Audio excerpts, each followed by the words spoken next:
اور اپنے آپ کو اسکالر کہنے والے شخص نے یہاں لندن میں بیٹھ کے ایک آرٹیکل لکھا اور اس میں 8 اعتراضات کیے. میں اس کی طرف نہیں جاتا. الحمدللہ اس کے جواب میں انہی 8 اعتراضات کا بہترین جواب مرحوم ہنسوی نے، سبط حسن ہنسوی نے راجہ محمود آباد صاحب کے کہنے پہ لکھا، اور پھر وہ اردو میں چھپا. انگلش میں اس کی ٹرانسلیشن ہونی تھی جو اب تک نہیں ہو سکی. میرے حساب سے بہترین ایک تفصیلی جواب ہے، اور نہج البلاغہ پہ ہونے والے اعتراضات کے لیے ایک بہت ہی اچھی کتاب ہے منہج نہج البلاغہ، سبط حسن ہنسوی. اگر نام میں اشتباہ نہیں کر رہا تو سبط اور ہنسوی، ان کا کتاب میرے پاس موجود ہے. اور اگر مختصراً آپ دیکھیں اردو زبان میں، کیونکہ فارسی اور عربی میں تو الحمدللہ بہت کام ہوا، میں اردو کا عرض کر رہا ہوں کہ اردو میں علامہ علی نقی صاحب کا جو مقدمہ ہے، اور یہ ہم افکار اسلامی کی طرف سے الگ شائع بھی ہو چکا ہے، اور لاہور مصباح القرآن کی طرف سے ابھی بھی شائع ہو رہا ہے، عظمت نہج البلاغہ. اس میں بھی نقن صاحب مرحوم نے بہت اچھے انداز سے اس کے جوابات دیے. لہذا دوسرا جو پوائنٹ ہے وہ یہ ہے کہ نہج البلاغہ کے اوپر ہونے والے اعتراضات، ان کے جوابات مہیا ہونے چاہیے.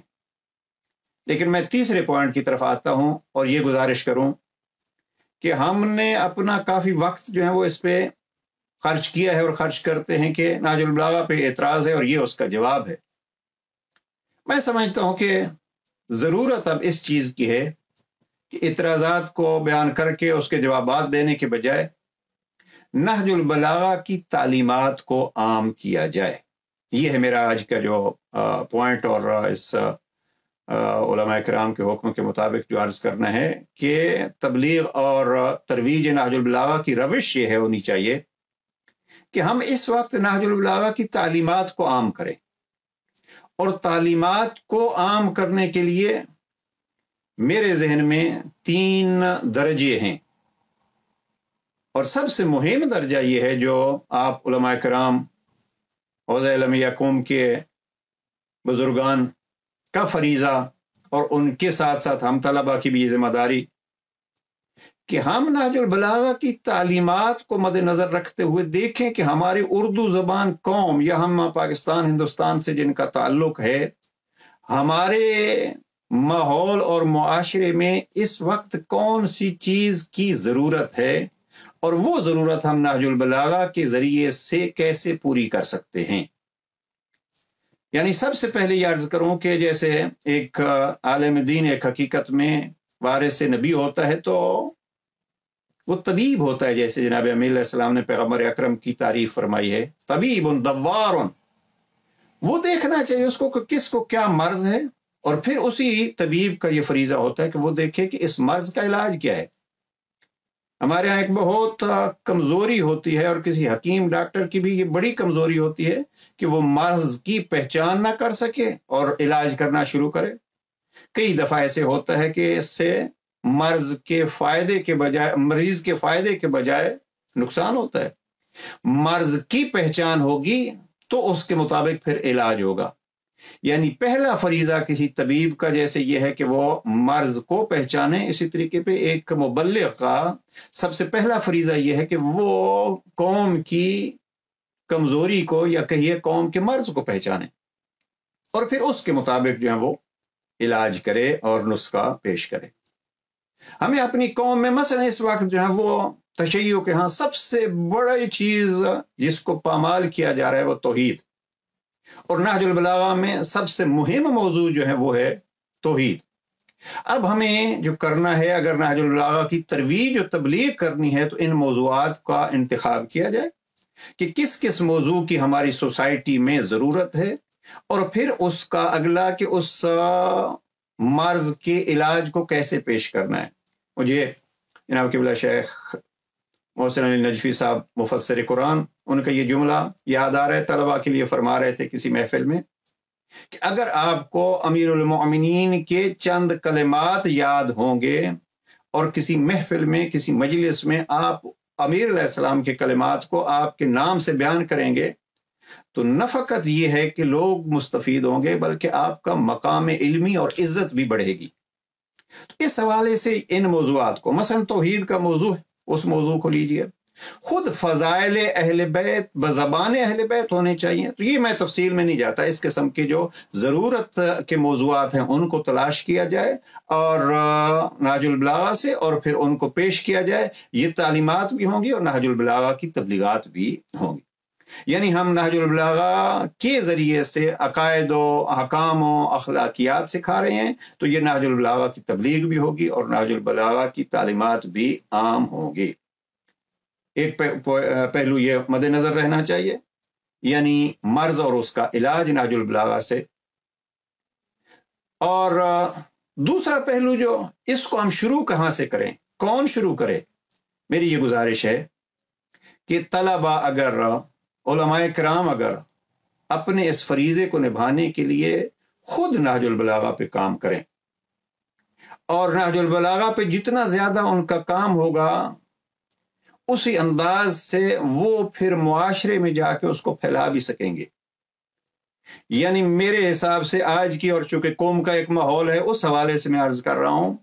کہ بہترین روش تبلیغ و ترویج نہج البلاغہ یہ ہے کہ جوان طلبہ میں اس پیغام امام کو، تعلیمات نہج البلاغہ کو مضبوط سے مضبوط طریقے سے زیادہ پھیلایا جائے، عام کیا جائے۔ اور اس کے لیے کچھ کورسز ہونے چاہیے، اور ان کورسز کو مدارس میں پاکستان میں بھی رائج کیا جا سکتا ہے، نہیں تو کم از کم اپنے اعتبار سے چھوٹے چھوٹے گروہ کی صورت میں، جیسے ہم باقی کتابوں کا مباحثہ کرتے ہیں، نہج البلاغہ کی بھی بعض ابحاث کا مباحثہ ہونا چاہیے۔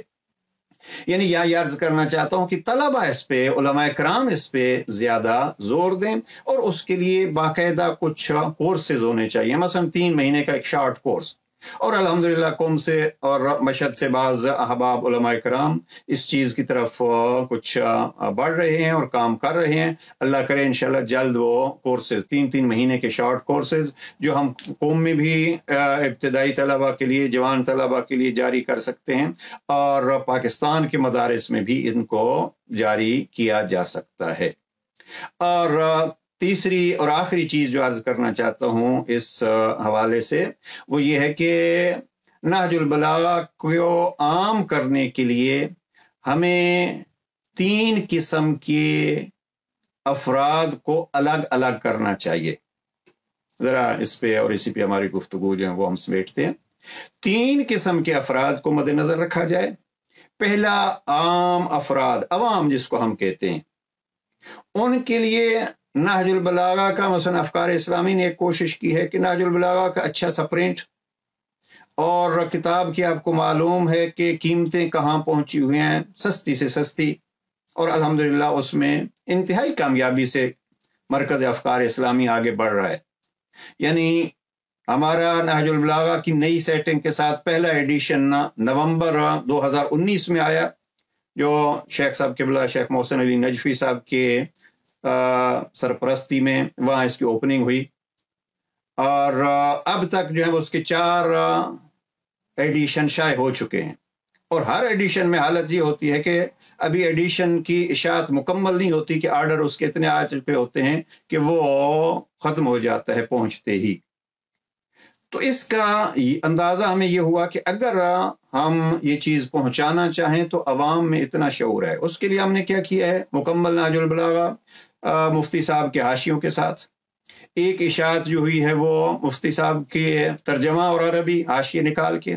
اور اب انشاءاللہ ہفتے 10 دن تک ایک تیسری نئی چیز سامنے آئے گی۔ البتہ یہ بھی دوسرا ایڈیشن ہے، وہ یہ کہ فقط اردو، یعنی عربی بالکل نکال کے فقط اردو، حاشیے میں بھی نہیں ہے، اور وہ 552 صفحات بنے ہیں یہ چھوٹی کتاب کے۔ اس میں یہ ہے کہ ہر معیار کا آدمی اپنی پسند کے حساب سے اس کو پڑھ سکتا ہے۔ پھر ان افراد میں بھی، جیسے میں عرض کر رہا تھا کہ 3 حصے، ایک تو عوام جس کو ہم کہتے ہیں، ان تک جو چیز اس میں سے پہنچ سکتی ہے، مثلا اردو پہنچ سکتی ہے، پورا حاشیہ پہنچ سکتا ہے، کیونکہ مفتی صاحب کے بلا کے حاشیے بہت ہی مہم ہے۔ اور دوسرا